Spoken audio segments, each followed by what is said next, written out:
started. The light people are on their way. So I have a couple announcements to make before we get started here. This is our last speech of the year, our last lecture. We'll be doing this again next year. If anybody wants to get involved, talk to me or anybody else you know with the PAC. We'd be glad to have all your help. Some of the things that we're doing tomorrow still, we do have a peace march tomorrow starting at 12 noon south of the Camp O'Neill. We'll be gathering there. There's some talk as to whether we're going to actually march because it's going to be pretty cold, but I guess we can't let cold get in the way of peace. Other things for tomorrow, we have U.S. Representative Ed Markey from Massachusetts. He's going to be speaking on policy issues. He was the first, this is not related to this week, but it'll still be interesting. He was the introducer of the freeze resolution into the House, the same time Senator Kennedy introduced it in the Senate in the early 80s. We have a woman, Elaine Noble. She's from the Massachusetts State Legislature. She's president of Ennoble Corporation, a health organization, and she's going to be speaking on women's issues. And that's tomorrow from 6 to 8 p.m. at the Sloss House, the Women's Center here on campus. Another thing, we have these little orange, peach, I'm not sure, postcards here. These are urging your senators to ratify the INF Treaty without amendments. We have to get that ratified. If we can't ratify this treaty under a Republican president, I don't see how we can ratify any treaty under any president. So I think this is very important. They're back there at that table if you'd like to fill one out. We'll send it for you, and hopefully we'll get that taken care of. Now for tonight's speaker. He'll be speaking on Star Wars. He, let's see, I got it all written down here. Too much to remember. He received his PhD in aeronautics and nuclear engineering and flew over 100 missions in Vietnam. He had a 22 career with the Air Force, which included directing the Advanced Space Program's development. As this program's director during the Ford and Carter administrations, he was in charge of all Star Wars programs. He is currently president of the Institute for Space and Security Studies and author of a book on Star Wars. Please join me in welcoming Dr. Robert Bowman.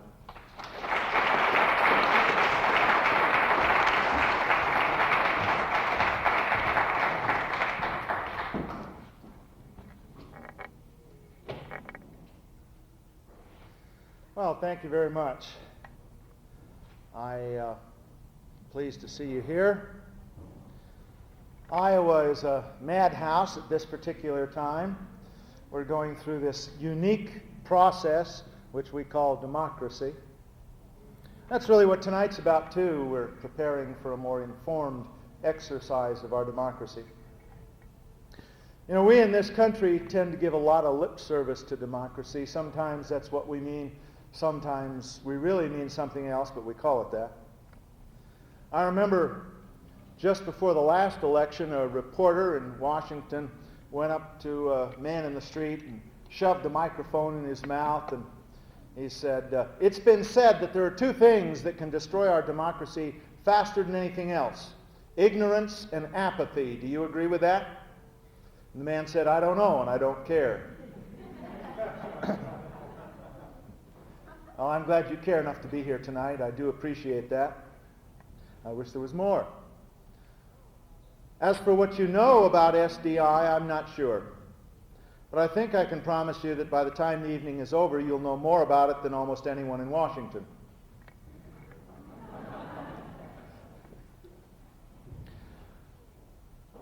Before addressing the military aspects of SDI, and that's really what I want to talk about tonight, it's necessary to lay the groundwork by taking a look at some fundamentals. Is just, what is this thing that is called SDI? What is being proposed to us?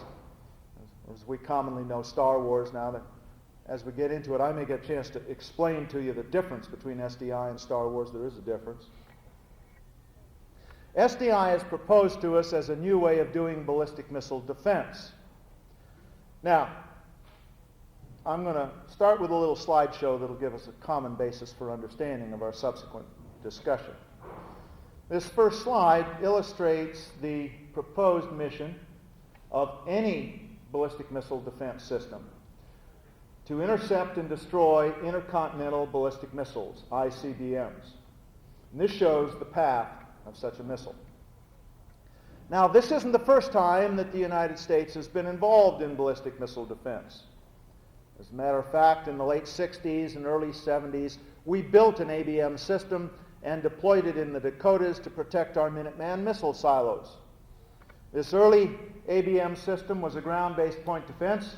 The idea was to shoot up at re-entering nuclear warheads seconds before impact, causing them to explode prematurely while they're still miles up in the atmosphere. And that allows the hardened military targets they protected to survive. But such defenses don't do much for cities or people, because a nuclear explosion, even many miles up in the atmosphere, can do one heck of a job on soft targets like us. So Star Wars, they say, is different. It's to provide a defense in depth, able to intercept these missiles not just in the last few seconds before impact, but at every point in their path. The Strategic Defense Initiative Organization in Washington, the SDIO, which runs the Star Wars program, has a baseline system consisting of 7 layers. The first 2 layers are right here in the boost phase. The next 3 layers are in the coast phase or mid-course. And the final 2 layers are in the terminal phase right here. Once again, these are ground-based point defenses shooting up at the re-entering warhead seconds before impact, but with more modern technology. The whole thing is very controversial, as I'm sure you understand. But there is one thing on which both the proponents and critics tend to agree, and that's that the key to its success, and the thing that really makes it different from those previous attempts at ballistic missile defense, is the possibility of intercepting ballistic missiles in the boost phase. That SDIO baseline system proposes to intercept 96% of the ballistic missiles right here in the boost phase with the first 2 of its 7 layers. And almost everyone agrees that unless you get almost all of them there, you're not going to get them at all. Now, the reason for that, the reason boost phase intercept is so critical to SDI, is that there are significant advantages to boost phase intercept that don't apply anywhere else. Now, in the first place, that's where you can see them. This great fiery tail of the booster rocket is visible to our heat-seeking sensors on satellites way out in space. But once the boost phase is over, that fire goes out.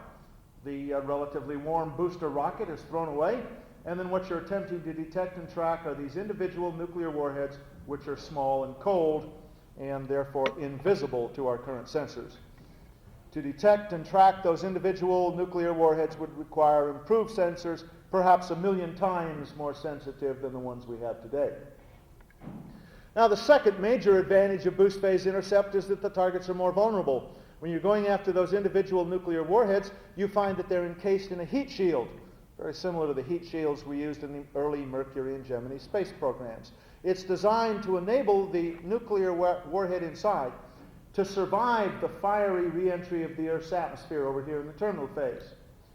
So it's very difficult to damage or destroy one of those warheads with a laser, for example, when it's already built to withstand thousands of degrees just to be able to do its job. But in the boost phase, the situation is very different. Here your target is essentially an enormous tin can full of highly volatile fuel, much easier to kill.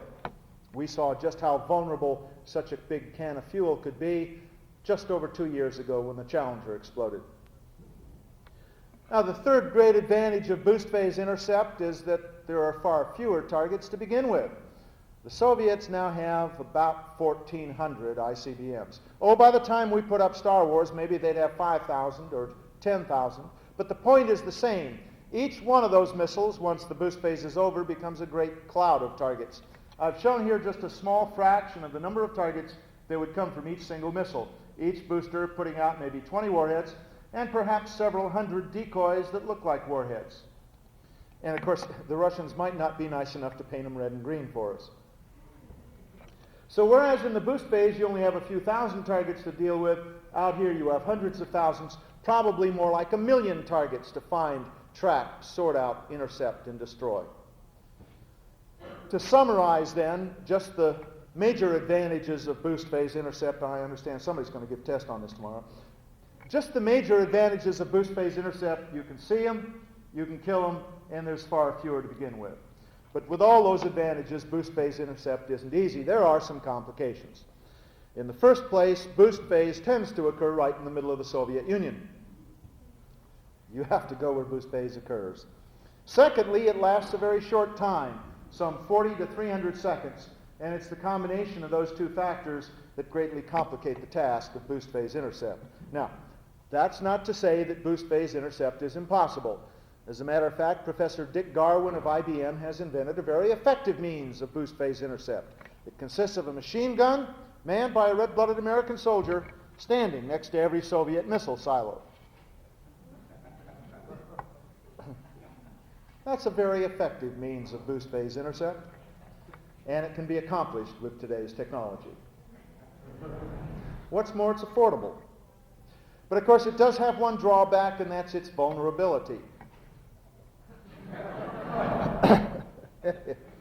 Yes, the Soviets would know that our defenses were there, and they'd be able to eliminate them at any time of their choosing, probably just before launching their missiles. Now, of course, Garwin's machine gun isn't the only way to do boost phase intercept. You can, if you prefer, move your machine gun or laser or particle beam or whatever a few hundred miles out into space where it orbits the Earth, and about every 2 hours passes over the missile fields where it's available to do its job. And of course, that's what we call Star Wars, the space-based part of SDI. And that's what I directed back from 1976 to 1978, all the space parts of what is now SDI. What I'd like to do now is to briefly describe the first two layers of that Star Wars system, those critical boost phase layers that have to do 96% of the job. The first layer is made up of chemical laser battle stations. Now we know a lot about these because we've been studying them for more than 20 years. We know that each one would be big. We know we'd need a lot of them. I put the number at around 6,000. We know each one would have to have a primary mirror at least 50 feet in diameter, optically perfect, and pointed with considerable accuracy. The accuracy with which that mirror would have to point that laser beam is similar to the accuracy you'd need if you mounted a machine gun on top of the Empire State Building and shot at tennis balls bouncing around the court in Wimbledon, England. Achieving that pointing accuracy is complicated by the fact that the laser gets its energy from the combustion of deuterium and fluorine gases in this gigantic combustion chamber. Somehow all of the vibration caused by that combustion has to be isolated from the delicate mirror and the sensitive pointing apparatus that has to point it with such accuracy. One of the other difficulties with the laser battle station is the amount of fuel required. Depending on the assumptions you make on the Soviet threat, it would take our shuttle fleet somewhere between 50 and 2,000 years to put the fuel for this system into orbit. Suffice it to say, there are enough difficulties with the laser battle station that it puts a lot of stress on the second layer of the Star Wars system. This is the one that General Abramson has said has top priority in the SDI program. And in this scheme, in order to avoid some of the difficulties of the laser battle station, you keep the lasers on the ground. They would be strapped down to beds of concrete around the United States, and when you need to shoot at a booster around on the other side of the world, you'd fire your laser at a mirror some 3 miles away, which would reflect your laser beam out into space. It would go out to this second mirror, an enormous relay mirror in geostationary orbit, about 22,300 miles above the equator. Your laser beam would bounce off that mirror, strike a third mirror in low Earth orbit called a fighting mirror. These are whirling around the Earth like that. Your laser bounces off that mirror and then hits the booster just as it's rising up above the atmosphere. Now, there are some complicating factors. One is the fact that the turbulent eddies that always exist in the atmosphere tend to distort a laser beam, sending bits and pieces of it in different directions. And since that happens at the very beginning of the laser's journey, by the time it gets all the way around to its target, there wouldn't be anything left. So the Department of Defense is working on a way to overcome that. It involves calibration lasers. These are other lasers that are put out in space. You hang one on a long boom off of each of the relay mirrors, and before firing a laser weapon from the ground, you fire a calibration laser downward through the atmosphere to a receiver adjacent to the laser weapon site. You measure the distortions that are suffered coming down through the atmosphere and feed this information into a computer, which calculates how the outward bound laser is liable to be distorted by the same atmosphere. It then computes how you have to deform the surface of your mirror on the ground to pre-distort the laser beam so that as it goes out through the atmosphere and is distorted by it, the two distortions exactly cancel out. This is not a trivial technical task. But on the other hand, it's not as easy as it sounds. Boy, some of you are really slow out there tonight. A little too much dinner. No, it's not as easy as it sounds, because there are things you just can't compensate for with your calibration laser. One of them is atmospheric blooming. That's the effect you get when the laser goes out through the atmosphere and heats it. The variation in temperature causes a variation in the index of refraction, which causes the light rays to bend and the laser spreads, similar to what causes a mirage on a desert. Now, you can't compensate for that with your calibration laser because it's low in power. By the time it gets down to the atmosphere, it's quite diffuse, and it doesn't heat it, so you don't get the same effect. And we might not want to fry the United States to do the calibration anyway. Now, what I've described to you so far is what I call the fists of a Star Wars system. These are the kill mechanisms that have to actually do the destruction. And of course, there are some other kill mechanisms we haven't talked about yet, like the particle beams and the nuclear explosion pumped X-ray lasers and the kinetic energy kill vehicles, electromagnetic railguns and whatnot. But none of those are effective in the boost phase, so I have chosen to concentrate on these all-important first two layers that have to do 96% of the job. But regardless of which of the fists you're talking about, that's not all there is. A Star Wars system is a complex organism, something like the human body. In addition to the fists, you have to have the arms, eyes, ears, nose, brain, spinal cord, and central nervous system. The eyes and ears of a Star Wars system are surveillance satellites. Many different kinds would be required, some staring at one spot all the time, others scanning continuously, some passive sensors like our own eyes, but sensitive to different wavelengths of light. Others active sensors, more like the radar that a bat uses to see in the dark. Now, I've shown just one of these things here, staring down at the missile fields, detecting the heat of the exhaust of those booster rockets. In addition to the various eyes and ears, you have to have the nose. Those are the discriminators that try and tell the difference between real nuclear warheads and decoys. Of course, none of this sensory information does any good until it gets to the brain. The brain is the battle management computer, which just for simplicity, I've stuck in that same satellite. The brain has to take all this sensory information and make sense out of it. For example, it has to take the tracking data from all these various surveillance satellites and plot a course for each missile. For each one, predicting a precise location at some future instant in time where the missile can be intercepted and destroyed. The brain then has to plan an attack against each of those missiles. For each of the perhaps several thousand missiles, selecting a particular laser weapon in the United States, a particular set of mirrors, and a particular instant for the attack. Now, timing, of course, is critical. I mean, not only is the missile moving rather fast, but those mirrors, which are part of the same optical system, are moving relative to one another at perhaps 15,000 miles an hour. Now, in planning the attack, the brain is subject to certain constraints. It can only select from among those fighting mirrors the ones that happen to be in the right place over the Soviet Union at that given time. And for every one there's at least 15 more elsewhere in its orbit on the wrong side of the world that can't be used. The brain can also only select from among those laser weapon sites that have nice clear skies overhead. If there are any clouds over a laser weapon site, it can't be used. I was telling the people in Cleveland last week, I don't think they're going to put any around there. What that means, of course, is that the brain has to have continuous access to real-time weather information on the United States. And that's taken from meteorological satellites way out over the U.S., and the information is relayed all the way around the geostationary arc through a series of communication links to the brain. It might also mean that if the Soviets choose to attack the United States on a particularly cloudy day, we might just have to forget it. Now, having planned the attack in detail, the brain then has to communicate the plan to the rest of the members of the body, which after all have to carry it out. And that's done through the spinal cord and the central nervous system, a series of communication links tying the brain to the other thousands of members of the body. For example, the brain has to relay messages back to all the laser weapons in the United States, giving them their assignments. telling each one exactly when to fire its first burst and in precisely what direction, the second, the third, the fourth, and so on.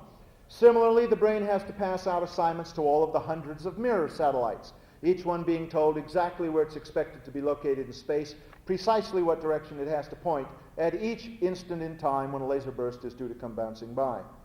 The brain also has to get the calibration accomplished. It has to send messages to all of the calibration lasers, telling each one exactly which laser weapon sites in the United States to send bursts down to and at exactly what times. Each of the calibrations has to be accomplished in the last thousandth of a second before the laser weapon is scheduled to fire, because if you calibrate the atmosphere too soon, the turbulent eddies move and the calibration isn't valid any longer. Finally, when everything is in readiness and the firing orders are given, the laser weapons in the United States fire thousands of bursts in a few seconds, with those mirrors repointing between each burst, the mirror on the ground reconfiguring the shape of its surface between each burst. So it's calibrate, reconfigure, burst, repoint, thousands of times in a few seconds, with each of those laser bursts completing its 50,000-mile three-cushion shot with an accuracy of about 6 inches.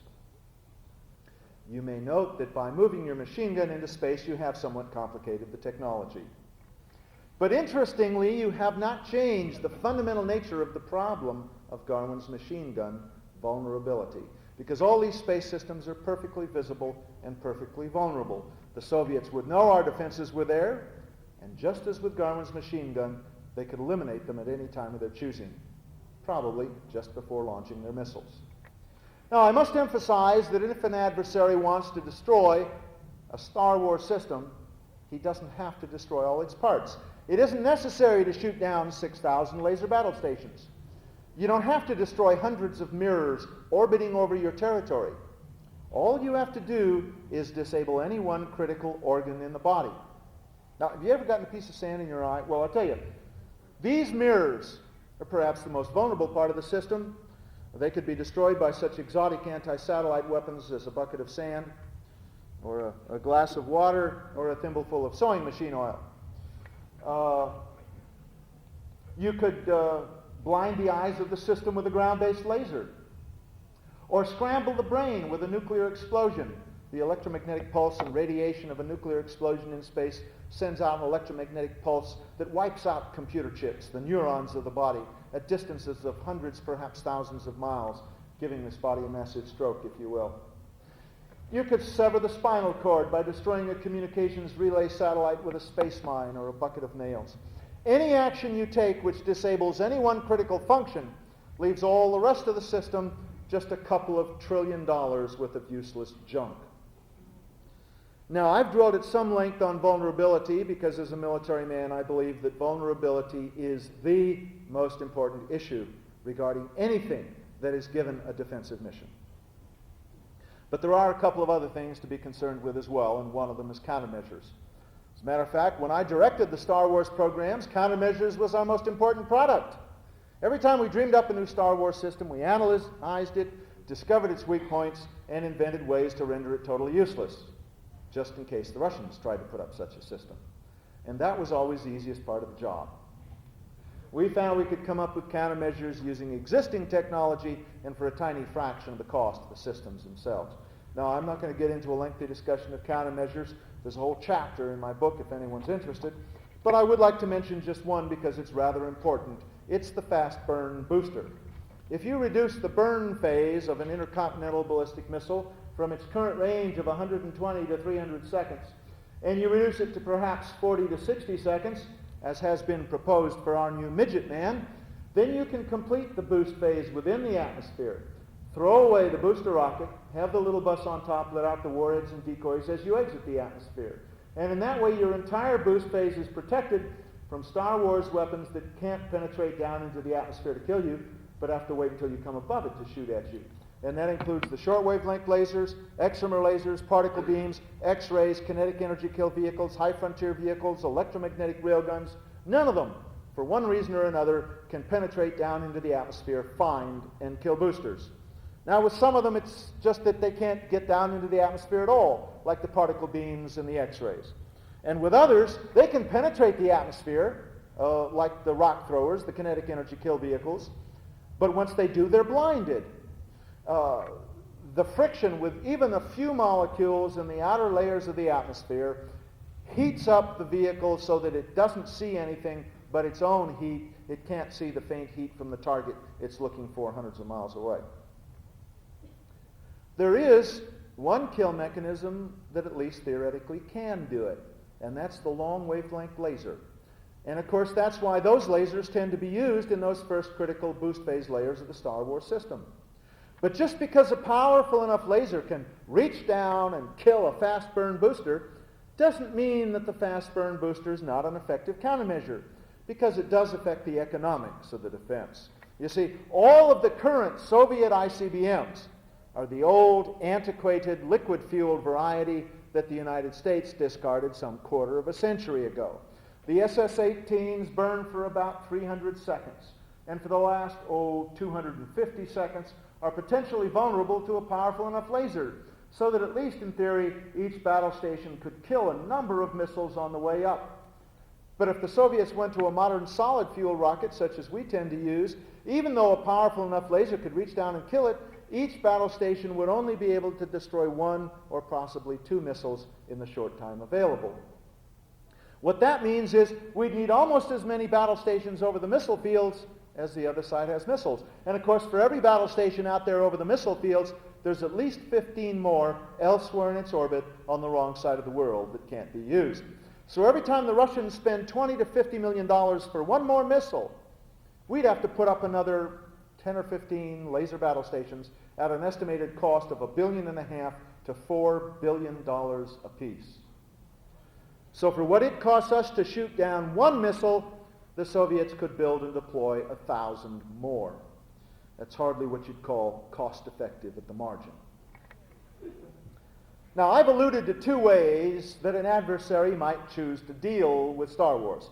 One is to disable it, taking advantage of its many vulnerabilities. The second is to go through it, utilizing any one of a number of available countermeasures already developed by both sides. But there's still a third way to deal with Star Wars. Now, hardly any of you are old enough as I am to remember World War II. But if you think back to your history, you may remember that Hitler never did have to go through the Maginot Line, that set of impregnable defenses the French built all along their border with Germany. He went around it through Belgium and overran France in a few weeks. And in a similar way, you can go around any Maginot Line in the sky. One way to do that is to put your ballistic missiles on submarines in fairly close to the coast, so that not just the boost phase, but the entire path of the nuclear weapon to its target lies within the protective blanket of the atmosphere. And of course, if you sent your nuclear weapons to their targets on something like a cruise missile that flies at the very bottom of the atmosphere, then no Star Wars weapon, not even the long wavelength laser, has any hope of attacking you. Now, on this same regard, I've got to mention, because some people at this point say, well, it's obvious that Star Wars wouldn't do much good against a Russian attack, but wouldn't you like to have Star Wars if Khomeini got the bomb? And the answer is no. If I was an international terrorist and I finally got my hands on a nuclear weapon, the last thing in the world I would do would be to start a 15-year development program to build me an ICBM. I'd probably just take that dude and float it up the Potomac on a barge. Or maybe fly it into Red Square in a Cessna.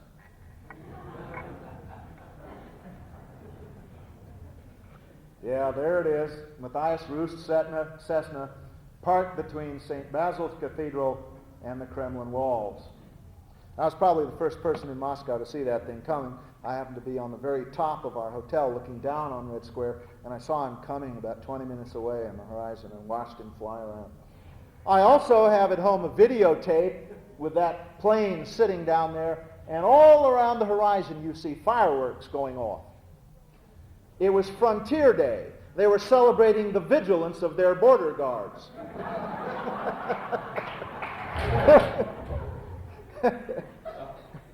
My point is, Star Wars isn't going to give you any kind of good against that attack.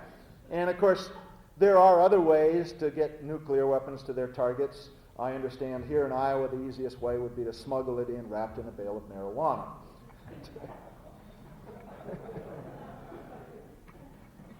Or maybe with a presidential candidate, I don't know. Now, We can have the lights up, and I'm going to kill this thing. I would like to mention just one more technological challenge facing the Strategic Defense Initiative, because most experts think it's probably the most difficult of all. It has to do with the brain. And I'm not talking about the difficulty of making a powerful enough computer to do all the billions of calculations per second, or making it small enough to go into space, or reliable enough to keep working out there for years without maintenance, nor even the problem of shielding its sensitive chips from the electromagnetic pulse and radiation of a nuclear explosion. As difficult as those problems are, they are merely engineering tasks. Given enough time and money, they might be overcome. The more difficult problem has to do with the software for the system, the program for the computer, if you will, the mind of Star Wars. The government has estimated that the primary computer program for a Star Wars system would contain something like 100 million lines of code.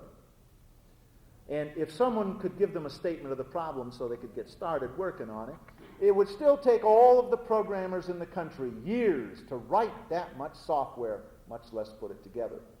But I'll tell you what boggles my mind, the thought of having to debug that sucker. Now, scientists all over the country have taken a look at this challenge that I've outlined for you, and they've determined it just doesn't make any sense. The National Academy of Science was polled, and 98% of the respondents said that it was impossible for such weapons to accomplish the objectives laid out for them by President Reagan, even if the Soviets did not use countermeasures. I think it's dangerous ever to say that something like this is impossible.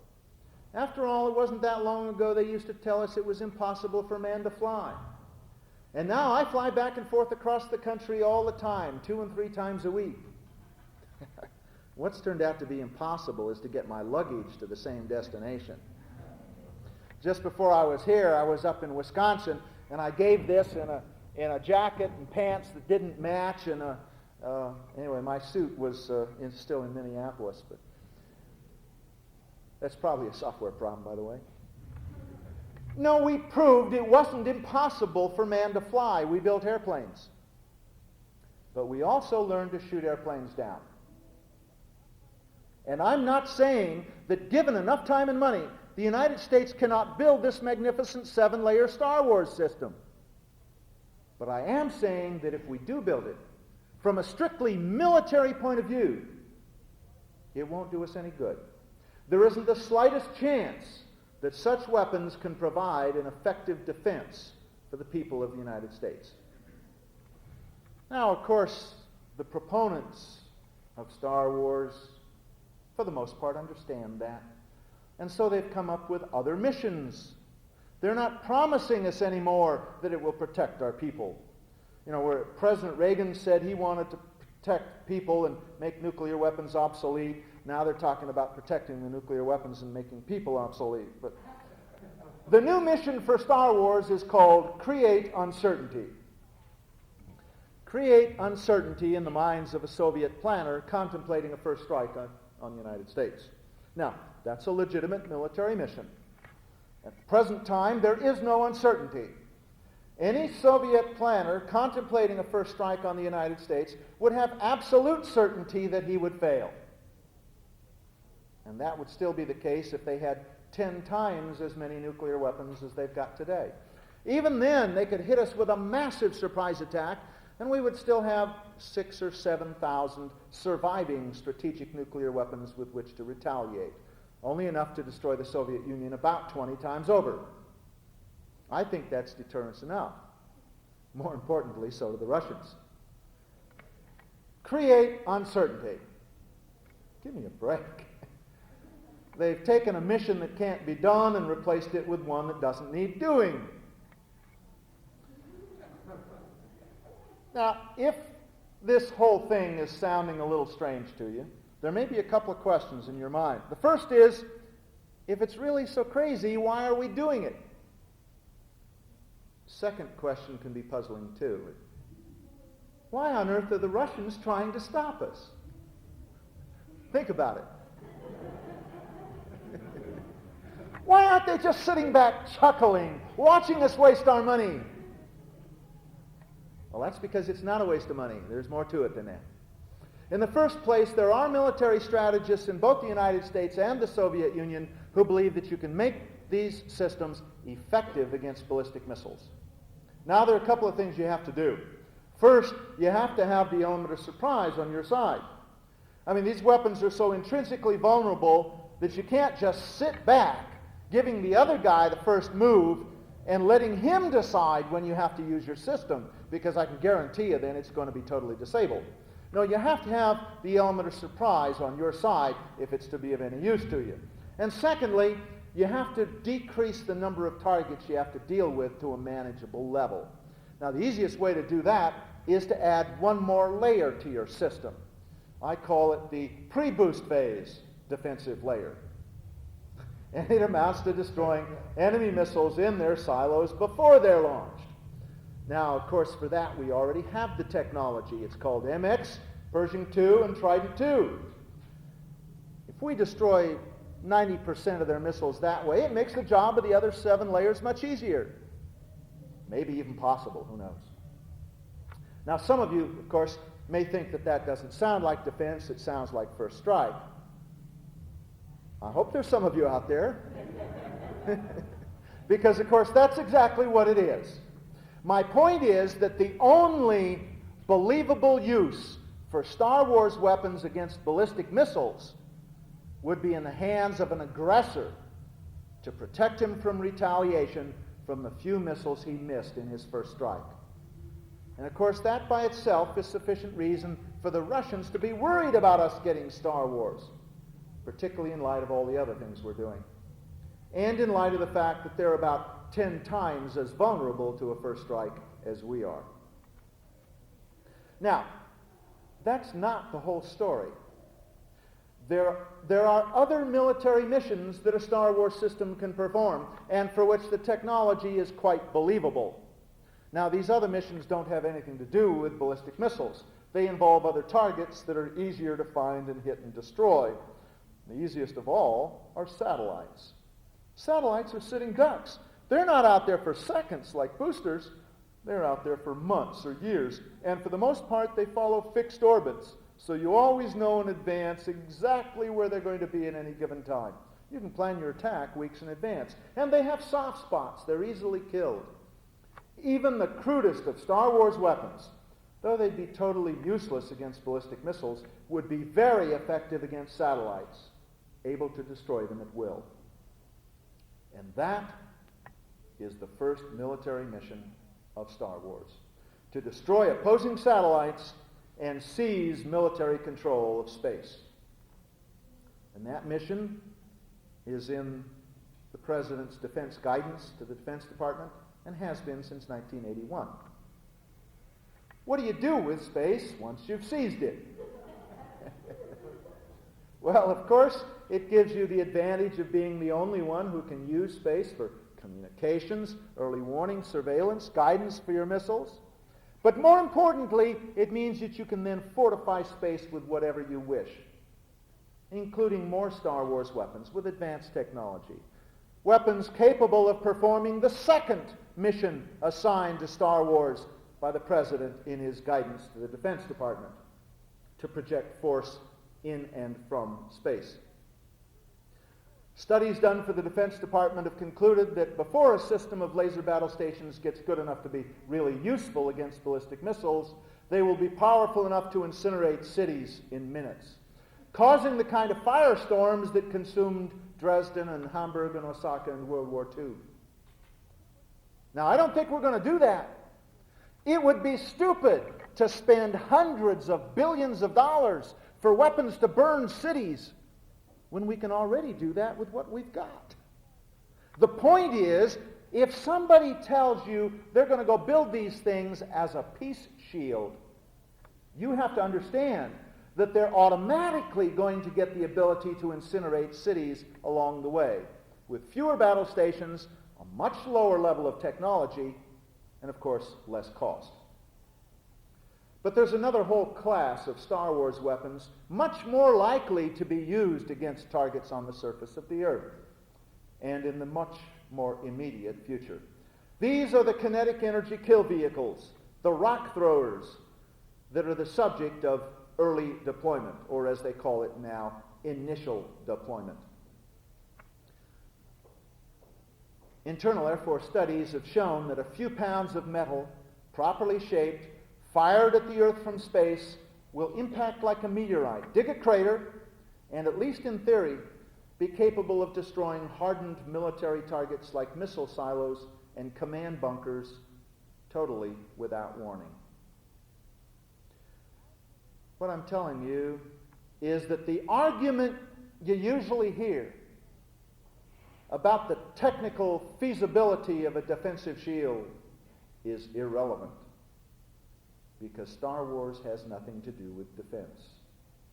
It's an attempt to regain absolute military superiority through the development of new offensive weapons disguised as defense. Now, some of the people I've talked to in Washington say, well, sure, they're offensive weapons. We can't tell the American people that. Although some have. You know, it's right there in the congressional record. Senator Larry Pressler, he's not the smartest senator in the world, but he was out there talking in favor of SDI funding, and he said, we've got to have SDI. It's a can-do approach to offensive weapons. Well, anyway. But most of them are too smart to let you know they're offensive weapons. They want to hide that from the American people because they know you'd never buy it. But they ask me, what's wrong with superiority as long as we get it? Leaving aside the obvious ethical questions, from a strictly military point of view, there's at least one thing wrong with it, and that's that it's terribly naive to think that the Soviets will sit idly by, twiddling their thumbs, watching us deploy these weapons. I think they rather enjoy being a superpower. I think they'd rather fight than switch. One reason I suspect that's the case is because I know it has been our military doctrine for well over a decade to go to war if necessary, rather than allow the Russians to put such weapons into space. The fact is that even the attempt to deploy Star Wars weapons enormously increases the likelihood of nuclear war. And of course, that's why I oppose them. Our whole job in the military, as most of us see it, is to prevent a nuclear war. I mean, what else are we for, if not that? We're told, of course, well, that's all very well, but we don't have any choice because the Russians are doing it and they're ahead of us. I'm sure you've heard that. Not true. The Soviets do not have a Star Wars program. Oh, yes, they have a strategic defense program. They've got the ground-based Galosh ABM system that they built back in the 60s that they're allowed under the ABM treaty, similar to our system in the Dakotas that we mothballed in 1975 because it was a waste of money. The Soviets never mothball anything because it's a waste of money. You know, they know it's all a waste of money. They never mothball anything. No. They have the old Galosh system with their allowed 100 interceptors to go up against our 13,500 strategic nuclear warheads for all the good it would do them. They also have fighter interceptors, SAM missiles, anti-aircraft batteries, and civil defense bunkers. If you count all that, yes, they've got a big strategic defense program with a small s and a small d, but that's not Star Wars. Well, what about their laser program? They have a very big laser program. Some say they have 10,000 scientists underground working on lasers. Well, we know they've got a big laser program. Our intelligence is pretty good. We know almost everything that's going on over there. We also know what their laser program is looking into. We also know that almost all of that work is involved in gas dynamic lasers, which don't even work in space. It's against the laws of physics. What the Soviets are attempting to do is to develop ground-based directed energy weapons for the purpose of shooting down our battle stations if we ever put them up. So while they don't have a Star Wars program, they do have a vigorous anti-Star Wars program, and we shouldn't forget that. And if they wanted to put such weapons into space, they wouldn't have the technology to support it. Now, I know there's a lot of scare talk, particularly came from Caspar Weinberger when he was Secretary of Defense, saying the Russians are ahead, the Russians are ahead. He knew better. I've been in the same room with Caspar Weinberger when he was Secretary of Defense and heard his top military advisors tell him that the United States has a 10-year lead in Star Wars technology. No, the only threat of the deployment of such weapons comes from the United States, not the Russians. But then we're told, well, not to worry. We're going to share our enormous technological lead with the Soviets, and one day we'll both have Star Wars. Won't that be nice?